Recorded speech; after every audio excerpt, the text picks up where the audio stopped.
Hi, Lovebugs. Welcome to another episode of Girls Night. I am your host, Carly Dockstader. And this past weekend, my best friend Tiffany actually hosted a Love is Blind watch party. For those of you who don't know what that is, it's a dating show on Netflix, and they essentially take these people into what they call pods, and they go on quote unquote dates where they can't actually see each other. And by the time they exit the pods, they're supposed to have proposed to one of the other people, and then they get to go and live together for a couple weeks, and they get to see if they actually want to get married. And the whole purpose of the show is to see if physical attraction actually matters, or if it's more so the values and the morals that align. And this dating show is pretty crazy. It does happen pretty fast. I've been told that the people that are in the pods are only there for 10 days before they actually propose and get to see each other in person. And the concept is really crazy because obviously you as a person, you're going to put a face to the voice that you're hearing and the person that you're talking to, and it's almost never going to match what the person actually looks like, right? This season is in Denver, and I'm in Denver, and Denver actually has a really bad rap for dating. I've only seen the first two episodes, but I'd say it's so far a pretty fair representation about what dating in Denver is like. That said, as I was watching the show, it really got me thinking about how a lot of people find love to be hard. And that's the whole reason that shows like this actually exist, right? Because people also find finding love to be hard. And to be fair, it can be hard because there's a lot of stuff that gets in the way when it comes to love. But I would really argue that mostly it's ourselves getting in our own way. So I wanted to do this episode to really give some practical tips, practical advice and pointers to find love and find a relationship that is actually good for you. So let's get into it.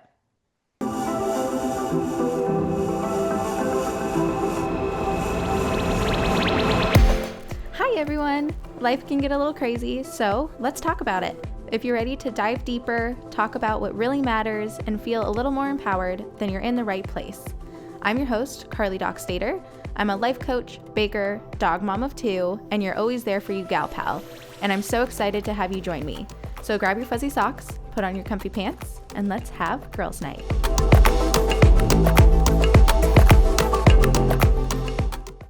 So first and foremost, I do want to point out that there is a lot of places that you can get dating advice. There's a lot of advice that you can find everywhere on the internet when it comes to dating, when it comes to relationship and love, and some of that advice is really good advice.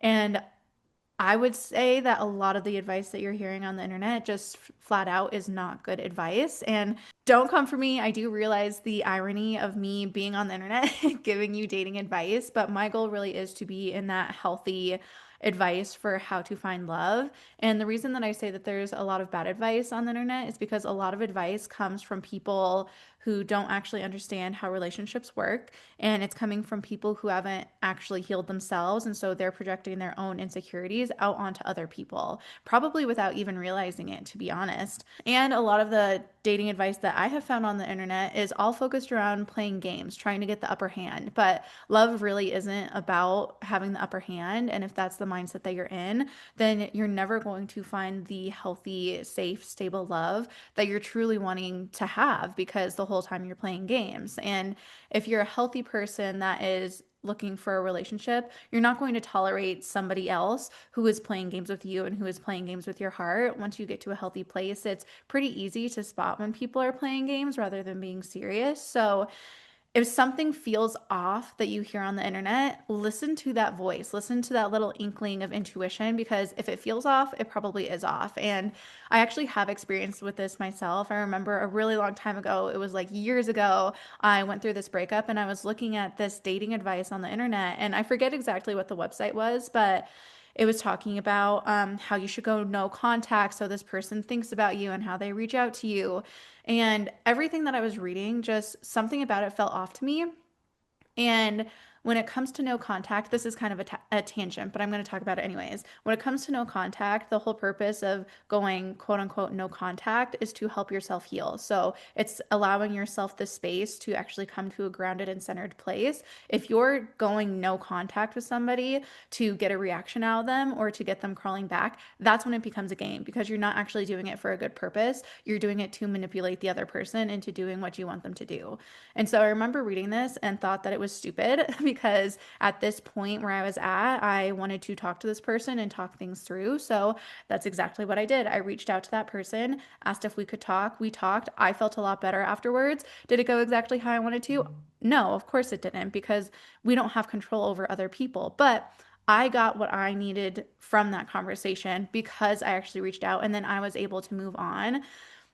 And so, by the dating advice that I saw on the internet, I did everything wrong, right? But actually, what I did was the healthy thing to do because the healthy thing to do is to communicate and to actually follow what you're feeling. So, just be wary of advice that you get on the internet because what I've found is that a lot of it does lead to playing games, and that is not what you want when you are looking for a healthy relationship. So, kind of on this same note, my first piece of advice, besides this, besides not to play games and to be discerning when you're looking at advice on the internet when it comes to relationships, is to really let go of all the things that you've been told that you should do or should be in order to find a relationship. And what I'm really referring to when I say this is how people out there say that you should be a certain way or that you have to be a certain way or else you're never going to find love because that's just not true.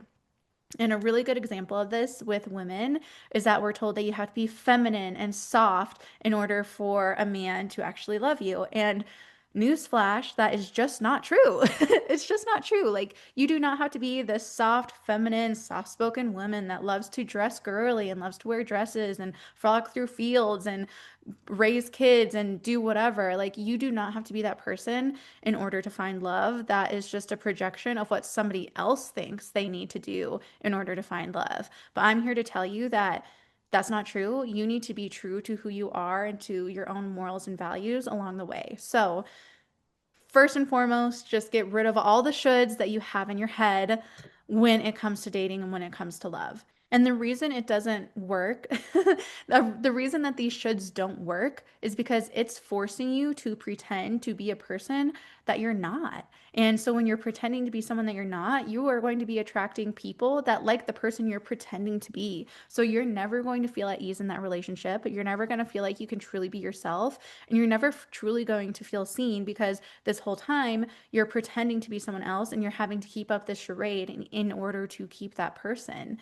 So I'm going to use an example kind of going off of what I just said. Let's say you're more of a tomboy. You're a woman that's more of a tomboy. You don't like to dress in dresses. You're somebody that likes to go out and do things. Maybe you're somebody that likes to remodel homes, something like that, something that isn't typically considered quote unquote feminine. Let's say that this is the type of person you are and that's just really who your personality is. Okay.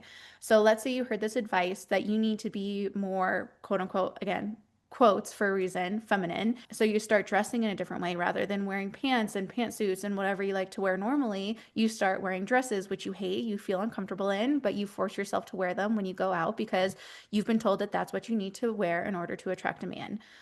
And let's say that you do attract a man when you go out wearing this outfit that you don't really like and being this more soft spoken person, even though you tend to be, let's say, a little bit louder and a little bit more outspoken, but you softened yourself up to be quote unquote feminine. So you attract this guy, and then let's say it's a little bit longer in the relationship and things start to feel like there's some friction between you two because when you're a little bit further in the relationship, you're going to revert back to what actually feels comfortable and to who you actually are. So rather than wearing dresses, you're going to start wearing the jeans. You're going to start wearing the pantsuits. You're going to start being more outspoken. You're going to start being louder in your tone of voice because that's who you are and that's what you're used to.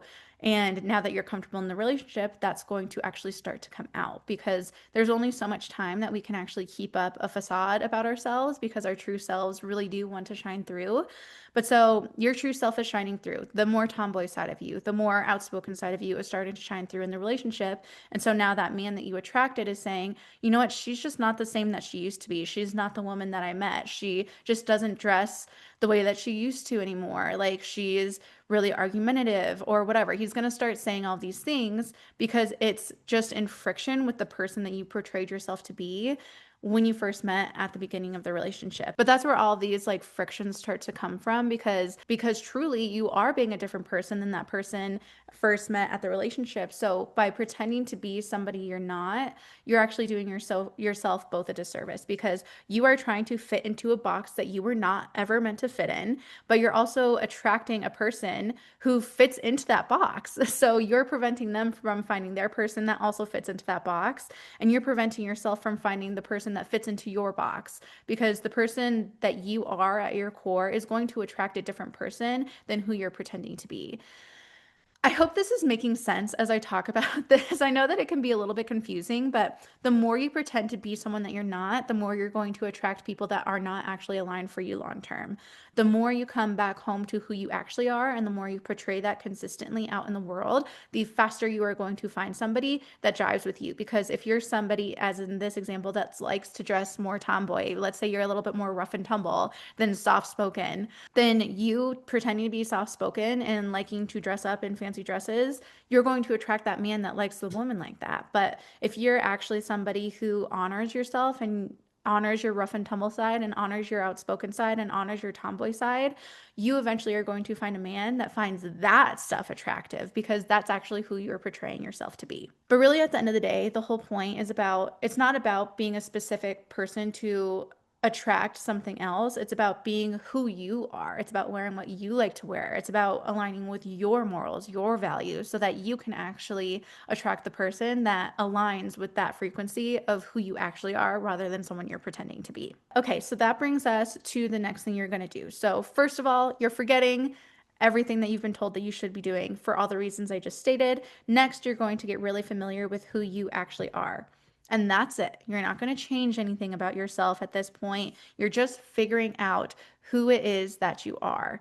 And you do that first and foremost by questioning your beliefs and questioning where they came from because you would be amazed how many of our beliefs are not actually our own. They're just what we've been told to believe. And a lot of this stems from childhood, right? Because when you're a child, you really do believe what your parents believe for the most part.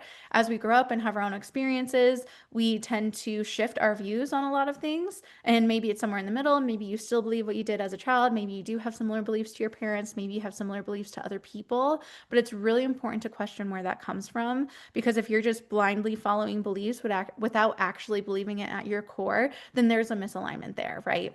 And again, this step is all about becoming familiar with you and with who you are. And the thing is, on this step, there's probably going to be some things that pop up that we don't really like. Probably more than a few things. Probably a lot of things are going to pop up about yourself that you don't really like all that much, but that's okay because that's the whole point, right? This whole step is actually about understanding who you are both on the sides of yourself that you really like and the sides of yourself that you're ashamed of. It's about the lightness and the shadow. It's about the pretty parts and the scarred up parts. It's about the parts that you already bring out in the open, and it's about the parts that you try to hide away and everything in between. Because if you only focus on the good parts of yourself, then all these bad parts are still a part of you. They're still going to come out eventually when you're in that relationship, especially long term. So you have to become really familiar with those parts of yourself too.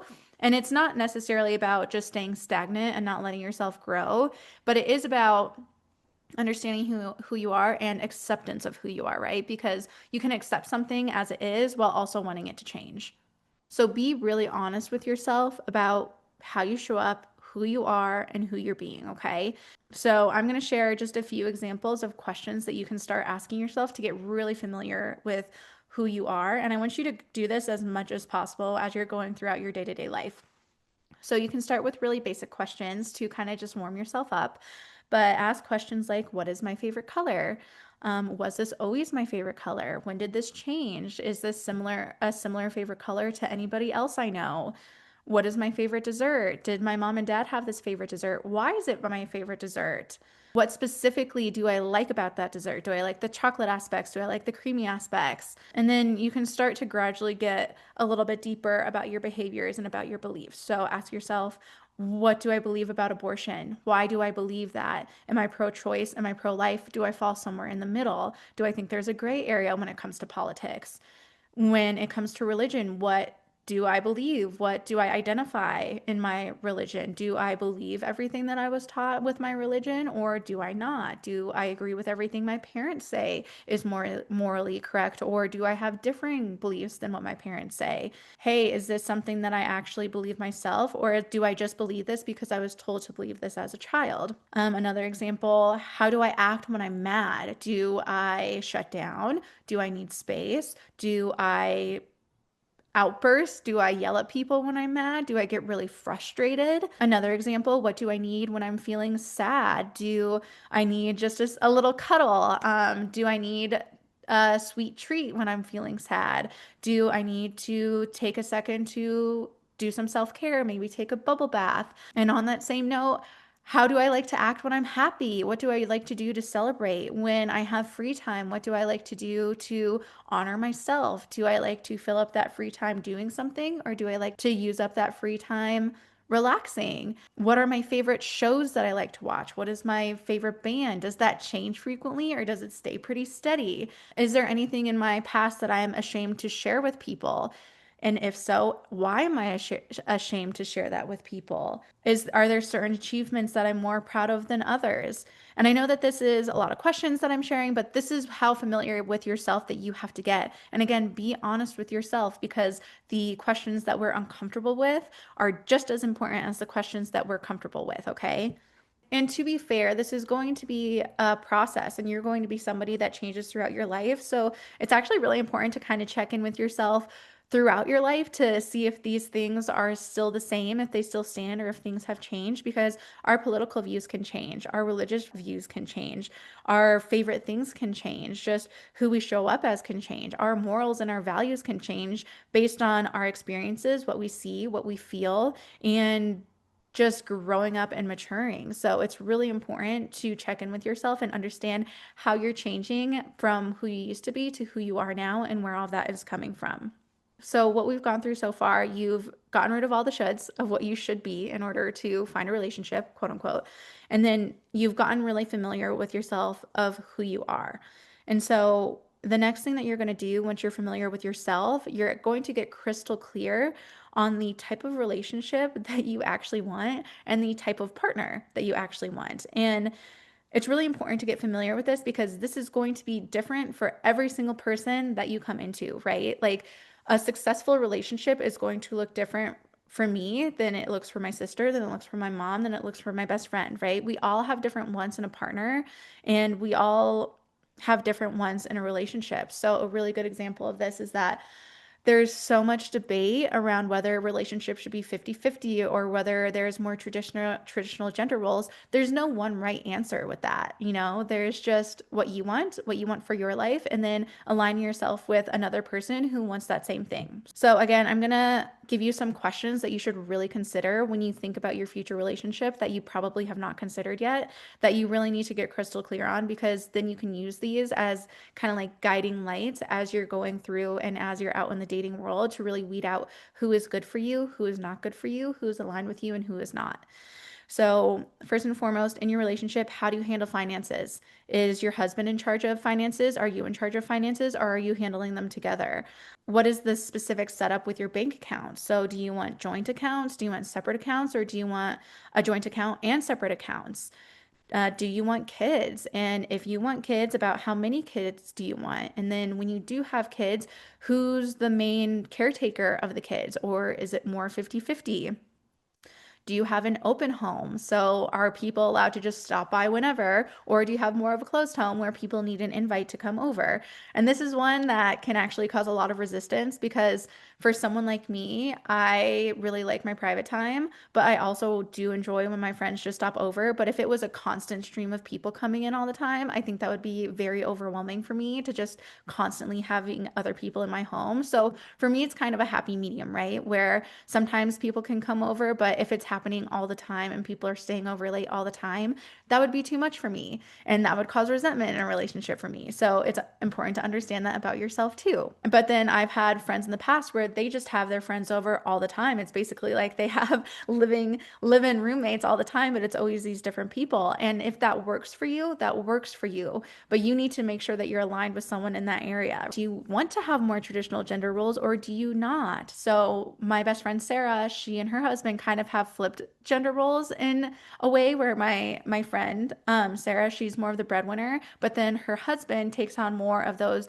household duties. Like he really likes to cook and Sarah does not. He cleans a little bit more than Sarah does. So that's what works for them, right? And nothing about it is wrong because that's what works for them. If you're somebody that wants things to be 50-50, are you prepared to be in a relationship that is actually 50-50 in all areas, right? And then if you do want those more traditional gender roles, then why are you trying to go on dates with people that don't want traditional gender roles?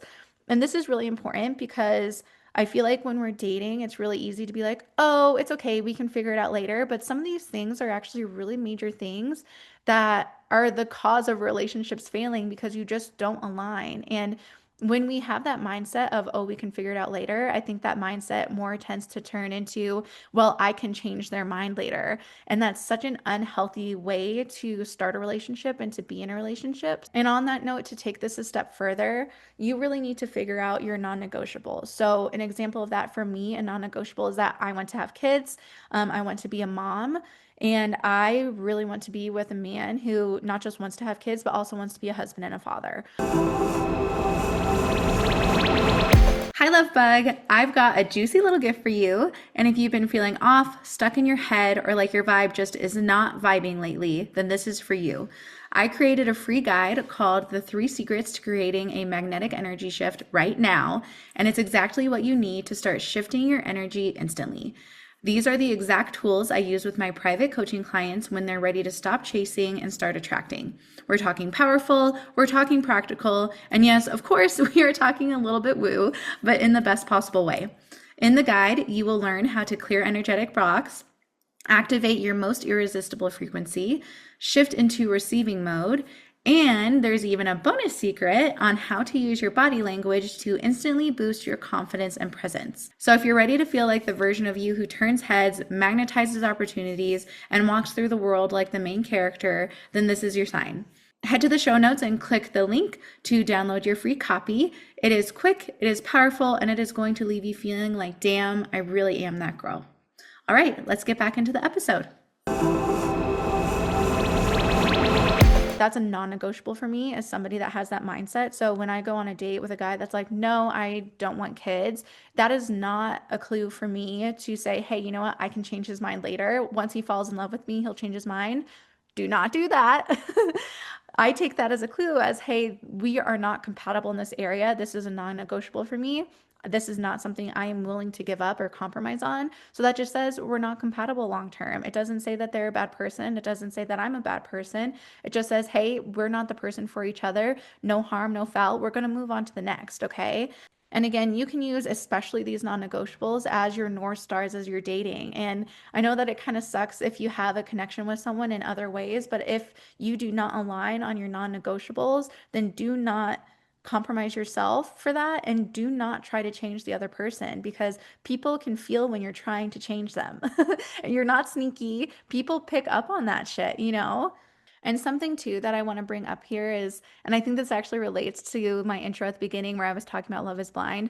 I do think that physical attraction is important. I feel like it's a very important piece of a relationship. And I feel like anybody who tells you physical attraction is not important is just lying to themselves because physical attraction is important. So do not discount this part of your relationship when you're trying to find your forever person. Now, there are a few caveats to this, right? Because attraction is not just a one size fits all thing. There is not just one universally attractive person for every person out there. Like, yes, we can all recognize a hot person, but attraction is very individualized. And sometimes attraction doesn't even make sense because lots of times attraction does have to do with somebody's energy and just the way that you guys mesh together. So if you are dating someone and you feel even a little hint of attraction towards them, you do not have to question it. You do not have to convince yourself that they're not attractive. I would encourage you to actually explore that a little further because even if you are the only person in the entire world that finds this one person attractive, that is okay. It doesn't matter what anybody else thinks. It matters what you think and it matters what you feel.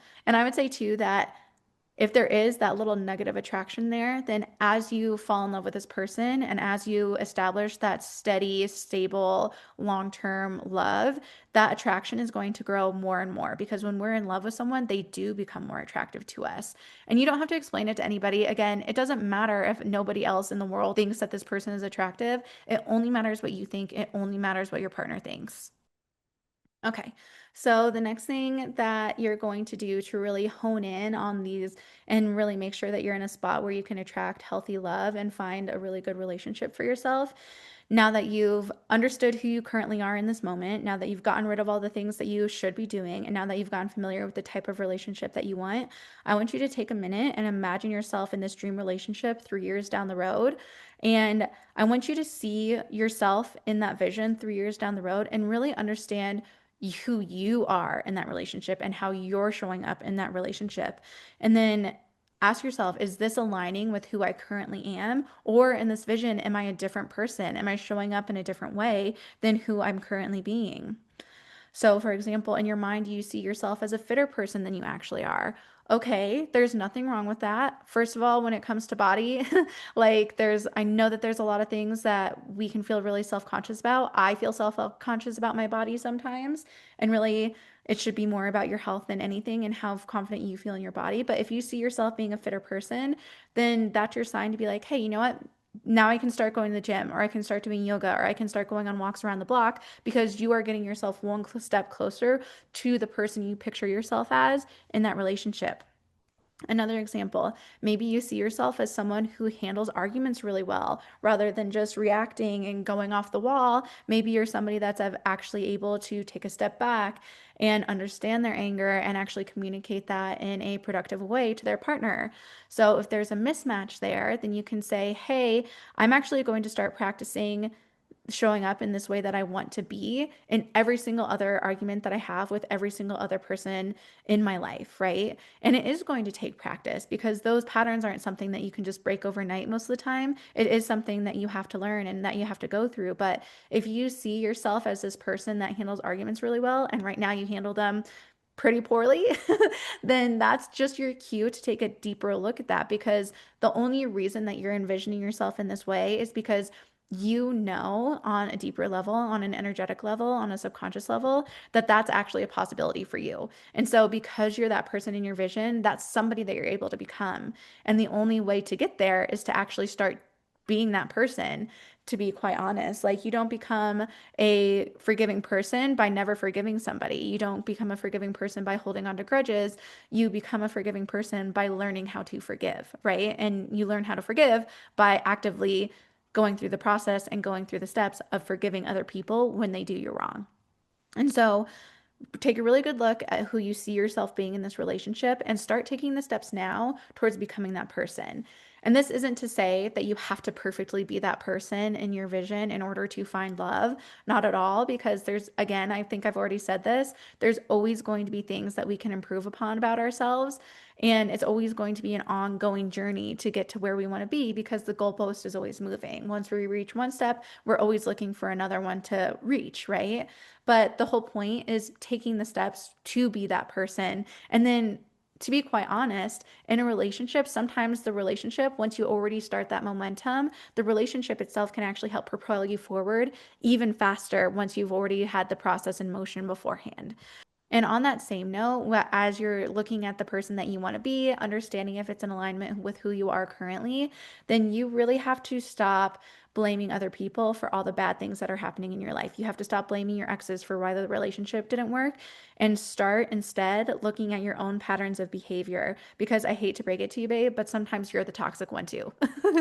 And if you don't think you are, then you're lying to yourself because we all have things that we don't show up the best in. Sometimes you are the toxic one too. It's not always the other person's fault.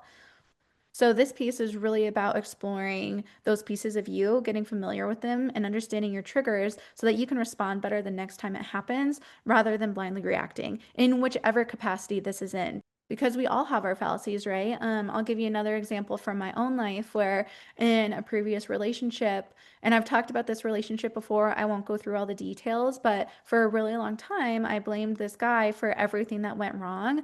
But the truth of the matter is, in a relationship, it takes two to tango. And if you are stuck in a toxic pattern for a really long time, then you are an equal contributor to that most of the time because healthy people don't stay in toxic environments for that long. Once they catch on that things aren't working and things aren't changing, they're really good at leaving and protecting themselves, right? In a healthy way. That doesn't mean to just cut everybody off at the first sign of distress, because a healthy person also knows how to communicate that and talk through it. But you do not find healthy people in these long-term toxic situations for an extended period of time, because when we're stuck in these toxic cycles, there is a piece of us that is getting a benefit from that toxic cycle.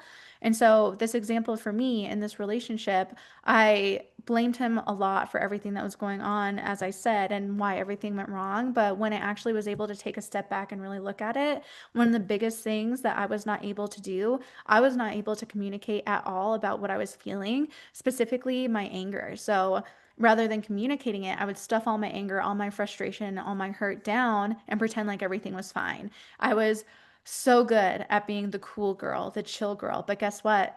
That was really detrimental to our relationship because one, I was building resentment that just grew and grew and grew over time. And my partner doesn't have any clue about it, right? Because it was growing silently because I was never talking about it. Because of that, we weren't able to address the problem and we weren't able to repair after the problem was brought up. And at the very least, we weren't able to call it quits sooner than what we did because we weren't able to actually see that there was misalignment in certain areas. And because of this lack of communication, also, that meant I pretty much virtually had almost no boundaries with this person, which is always detrimental to a relationship. Having no boundaries with your partner is always a one-way ticket to the relationship ending. And because I had no boundaries in this relationship, I was feeling taken advantage of all the time. And at the end, I was like, wow, he took advantage of me. Like, what a shitty guy. I can't believe he used me for so long. But now that I've actually had time to reflect on it, I can look back and say, you know what? I let him treat me in that way because I didn't have any boundaries. And so I give that same advice to you too. If you're sitting here really angry at your exes or really angry at your parents or really angry at your friends or any of that kind of stuff, I really want you to take a really deep look at who you're being and how you're showing up and how you're contributing to that dynamic, because there's always two people contributing to unhealthy dynamics. And the thing about this is, once I was able to actually learn that anger isn't a scary thing that I should be scared of, once I learned how to feel my anger, once I learned how to communicate my anger, and once I learned how to use my anger in productive ways rather than destructive ways, that's when all these really great opportunities came up. And that's when I was able to actually find really great partners after the fact. And again, this is a learning process for me. This is something specifically that I've had to learn. But for you, it might be something completely different, right? But at the end of the day, you have to see the ways that you're contributing to the toxic cycle too. And don't look at it as something that you have to completely 360 about yourself, because usually these things come up to protect us in some sort of way. Just look at it as a way of improving yourself, right? Like you're Carly 2.0, you're Kathy 2.0, you're you 2.0 after doing all of this, because you're showing up in a improved version of yourself based off of the previous version of yourself. You're not doing a complete 360. You're just kind of like shining yourself up a bit, you know? That's how I like to look at it. Okay, so we've gone through a lot so far. So, again, just to summarize, one, you're getting rid of all the shoulds that you've been told that you need to do or be or act like in order to get a relationship. We threw those out the window. We've become really familiar with who we are right now in this moment. We've become really familiar and understand the type of relationship and the type of partner that we want to have. And we've taken a closer look at our toxic patterns and how we're showing up in ways that are not productive and how we're self-sabotaging ourselves so that we can work on improving ourselves in the long run for this healthy relationship. Okay, this is what we've done so far. And now, the last thing you're going to do in order to find that healthy relationship is you are going to stick to what you have done throughout this whole exercise, and you are not going to settle, and you are going to say no with every relationship and every partner that does not align with the vision that you want to have for your life. And this is the hardest part, because when you're saying no to everything that does not match that vision, you're really narrowing down the options that do match that vision. Like imagine it as a funnel. You put all of this stuff up at the top. a bunch of the stuff gets filtered out, and then only a little stream of what is coming in through the top is actually making it through the bottom of that funnel. And the reason it's the hardest part is because it can get lonely, and nobody wants to be lonely. Maybe be alone, sure. Be in solitude, sure. I like my alone time. I like being in solitude, but no one likes to be lonely. Loneliness is a different feeling than just being alone. So when you start feeling lonely, this is the step that you see people start to settle. And then years down the road, they realize that they're not happy in their relationship. They're not with the person that they thought that they were with, or they're just not happy because even though this person is a good person, it's not aligned with who they are because they settled. And the second reason that this can be so hard is because you're probably going to get a lot of outside pressure to just settle down and to find a person. People are probably going to say that you're being too picky, but I would argue that you are not being too picky, right? Like it is okay for you to want specific things for your life. It is okay for you to have a specific standard that you want for your life. And I would argue that it's actually imperative that you have very high standards for the way that you're treated and for your partner, because if you actually want a lasting long-term relationship, then that's the person that's going to stick by you forever, right? That's the person that's going to get you through having kids, which is no walk in the park, right? Like when they're babies, there's a lot that those little buggers rely on you for. They're the people that's going to get you through the death of your family and through the death of your friends. They're the person that's going to get you through, God forbid, any sicknesses that your family has. If there's a death of one of your children, God forbid again, then that's the person that's going to get you through that. And if you're with somebody that does not align with who you are, or if you're with somebody that you cannot trust, that you cannot rely on, then that is going to be very, very hard. And that's where you see the relationship start to crumble. If you are with somebody that you cannot communicate with, then that is going to crumble.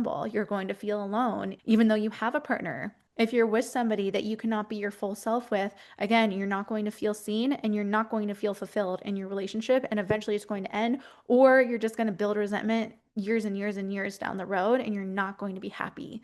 So I think it's imperative for everybody to stick to their standards.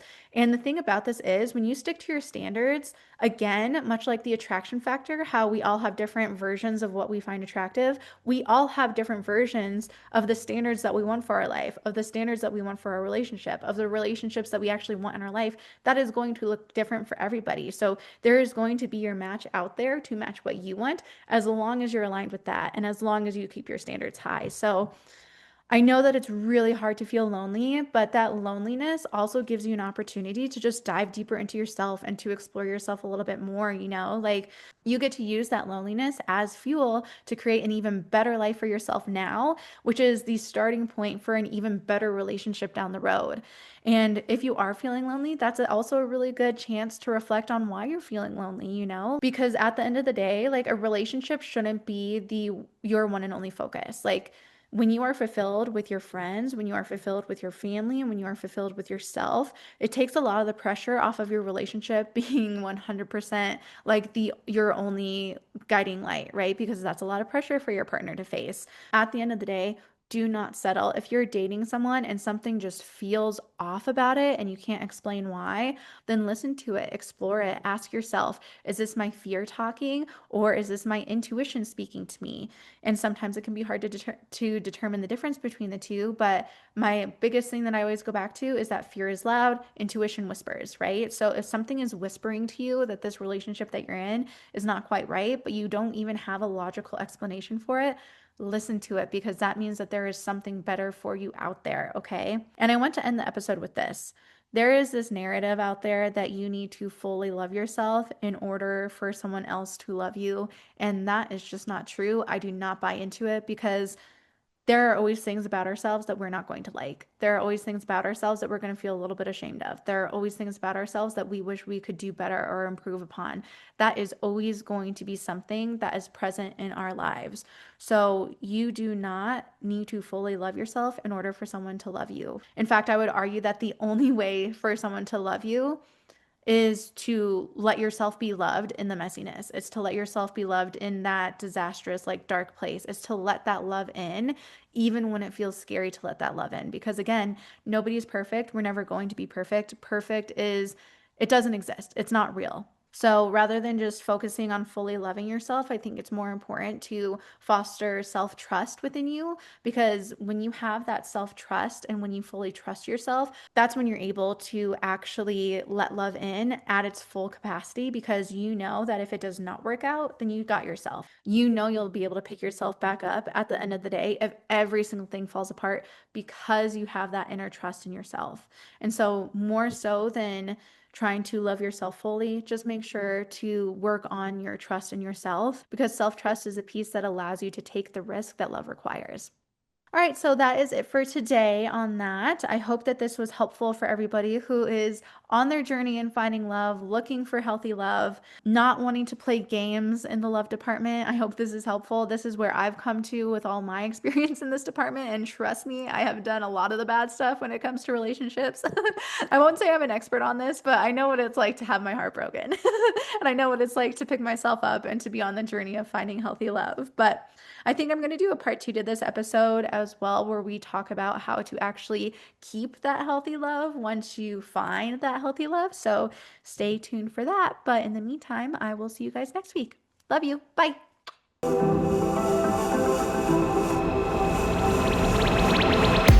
Thanks for listening. I hope you enjoyed the episode. If you liked what you heard, then go ahead and subscribe so you get updates with us every week. You can also follow us on Instagram at KRC Coaching. If you're interested in working one-on-one, then go ahead and visit our website, krccoaching.com, to book your first 30-minute session for free. All right, thanks so much, you guys. Love you. Bye.